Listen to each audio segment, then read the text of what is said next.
এই সিলেটের বিস্তীর্ণ কৃষি জমিতে শুধুমাত্র শুকনো মৌসুমে সেচের পানির অভাবে আর পানির নিষ্কাশন করার আয়োজনের অভাবে ভৌগোলিক কারণে কিছু জমিতে 2 মাস পানি জমে থাকে। সেই পানি নিষ্কাশন করতে না পারায় শুধু সিলেট জেলায় আমরা 8 লাখ টন খাদ্যশস্য উৎপাদন থেকে বঞ্চিত হই।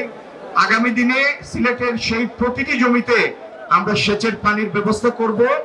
এই সেচের পানির ব্যবস্থা করার সূত্র আমাদেরকে দিয়ে গিয়েছেন বিএনপির প্রতিষ্ঠাতা শহীদ রাষ্ট্রপতি জিয়াউর রহমান।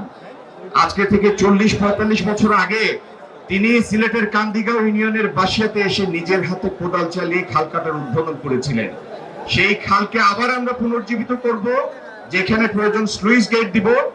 আমরা 8 লাখ টন বাড়তি ফসল ইনশাআল্লাহ শুধু সিলেট থেকে উৎপন্ন করে ছাড়ব। বাংলাদেশে যত শাকসবজি রপ্তানিকারক আছে তার অর্ধেক সিলেটে, কিন্তু কিছু প্রতিবন্ধকতার কারণে, সরকারি সার্টিফিকেশন, ল্যাব ইত্যাদির কারণে এটির প্রসার ঘটছে না। ইনশাআল্লাহ আগামী দিন এই সিলেটে ব্যাপকভাবে শাকসবজির রপ্তানির একটি হাব তৈরি হবে। আর যারা প্রবাসী আছেন, আপনাদের জন্য সিলেটকে বিনিয়োগযোগ্য করে নারীর সাথে আপনাদের সম্পর্ককে আমরা অবিচ্ছেদ্য করে তুলবো ইনশাআল্লাহ। আপনারা সিলেট বিমানবন্দরকে একটি সত্যিকার আন্তর্জাতিক বিমানবন্দরে আমরা পরিণত করব। আর সিলেটের জলাবদ্ধতার স্থায়ী সমাধান করব। সুরমা এবং চেঙ্গর খালের ভাঙন প্রতিরোধে ইনশাআল্লাহ স্থায়ী ব্যবস্থা করব। আর এই সিলেট থেকে অনলাইন গেমলিং, জুয়া উচ্ছেদ হবে, মাদক উচ্ছেদ হবে ইনশাআল্লাহ।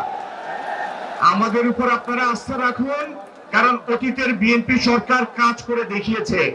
আগামী দিনে তারেক রহমান সাহেবের নেতৃত্বে বাংলাদেশকে আমরা ইনশাআল্লাহ একটি ভিন্ন উচ্চতায় নিয়ে গিয়ে আপনাদের আস্থার প্রমাণ রাখবো। ধন্যবাদ। আসসালামু আলাইকুম।